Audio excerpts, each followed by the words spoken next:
At the risk of generalizing just a little bit, I'd like to divide the entire film world into good films, and good bad films. This applies to TV series as well. The good films are untouchable, incontestable. It's a Wonderful Life, The Godfather, The Bicycle Thief, Titanic, and yes, Kate Winslet's fat ass took up way too much room on that raft. Fritz Lang's Metropolis, No Country for Old Men, Blade Runner, the list goes on. Bad films are, one would hope, also incontestable. The Rise of Skywalker, The Last Jedi, literally anything to do with Wakanda. But then we come to good bad films, and here things get messy. Allow me to state my case in a single sentence. Some bad movies are more enjoyable than half the pretentious rubbish churned out nowadays, and if film buffs and art house fanatics and people with media degrees don't like it, they know where to shove it. It's treason, then. Consider it this way. Amazon's Rings of Power, whose lackluster first season has come to a grateful close, had a budget of some $500 million US. It was billed as a good series, just as Wakanda Forever was billed as a good movie.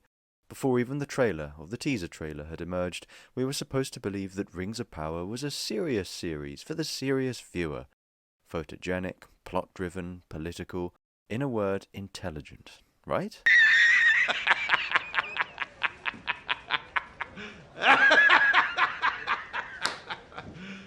What this proves is that you can be rich, filthy rich, and you can throw as much cash at the TV as you like, but it won't make the slightest difference to the quality of the result.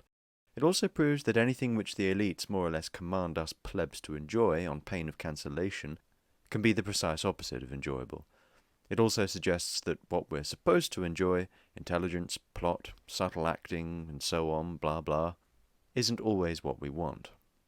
There's a great many films out there which were never meant to be taken seriously, never pretended to be intelligent, never claimed to have a plot worth mentioning, and which are, perhaps for that very reason, enjoyable.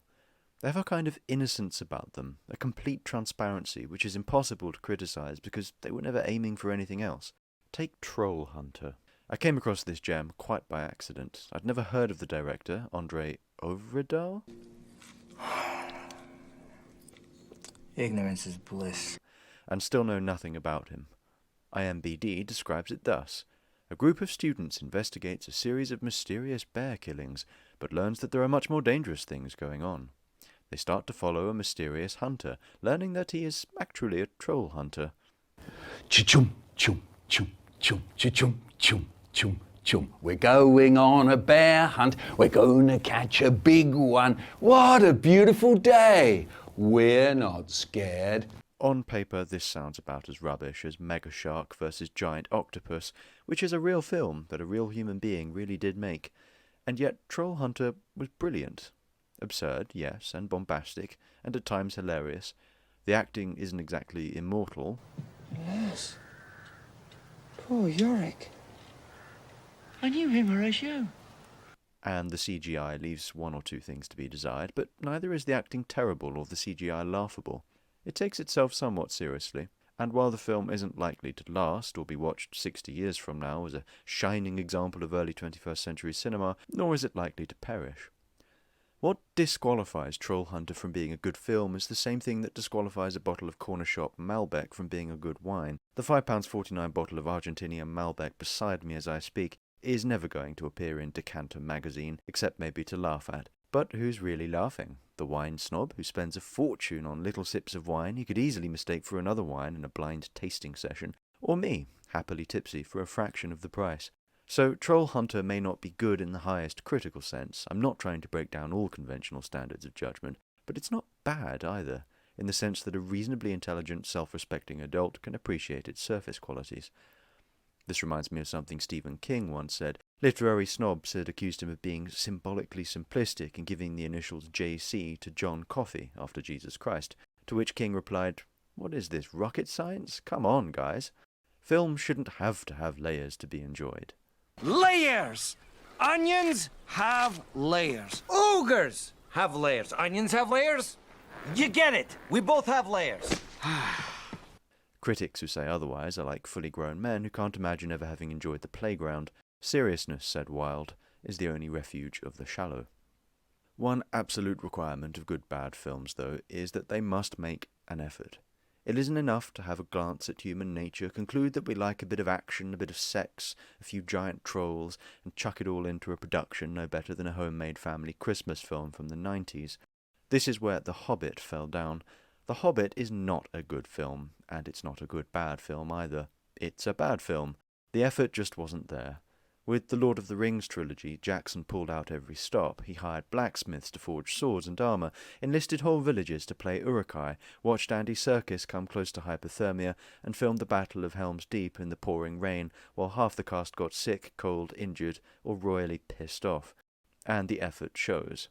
The Hobbit, by contrast, was simply a cheap money grab extended shamelessly over 3 films. Prosthetics are obvious, the script is clumsy, the humour is misplaced, and the CGI is everywhere.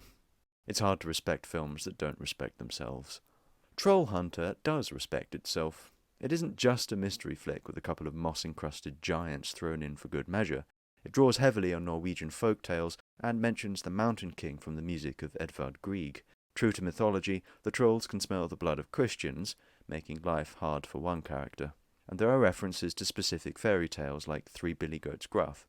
In short, it makes an effort to take its mythological tradition seriously, and in doing so produces a disturbing image of what modern-day Norway would look like if the tales were true. All this raises larger questions of how art is to be judged. What is art? Who are the gatekeepers of good taste? What actually qualifies the respected critic? And are the plebs, so to speak, always right? The question of what art is not my concern here. It's one of those questions that annoys me for being largely pointless, an exercise in sophistry. Who made God? What makes murder wrong? My answer to the question, what is art, is that it doesn't matter, because we know when we see it. At any rate, these questions can be left to kindergarteners, or as the case may be nowadays, university graduates.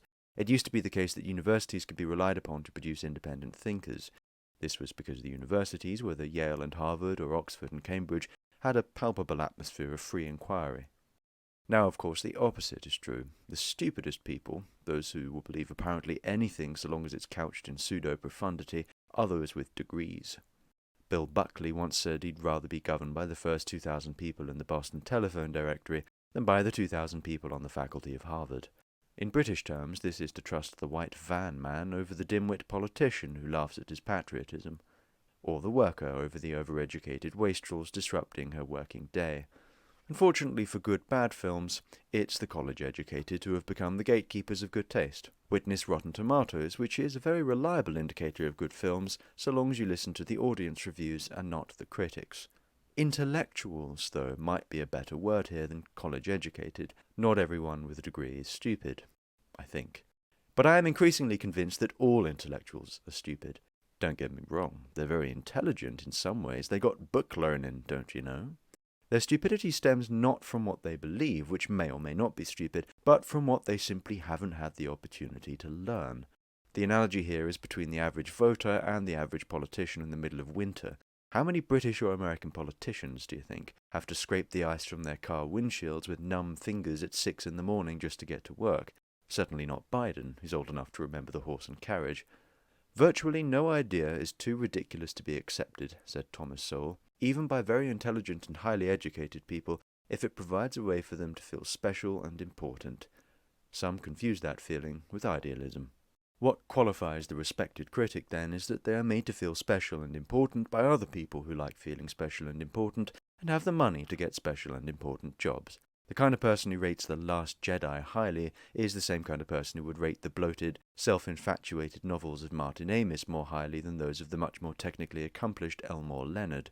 Why? Because Elmore Leonard made the unforgivable mistake of consigning himself to crime writing, which can then be neatly packaged and dismissed as genre fiction. Curiously, Amis admired Leonard, but I've always put this down to penis envy. Simply put, if the plebs like it, it must be rubbish. Of course, there is a risk of going too far in the opposite direction. It's no more true to say that the audience is always right than that the critics are always wrong. Not all critics are equal. Some have earned their right to pass judgment, and some aren't paid to lie. So it is with the plebs. Charles Dickens is indisputably literature. He was also immensely popular, but 50 Shades of Grey is complete and utter garbage and was read by millions.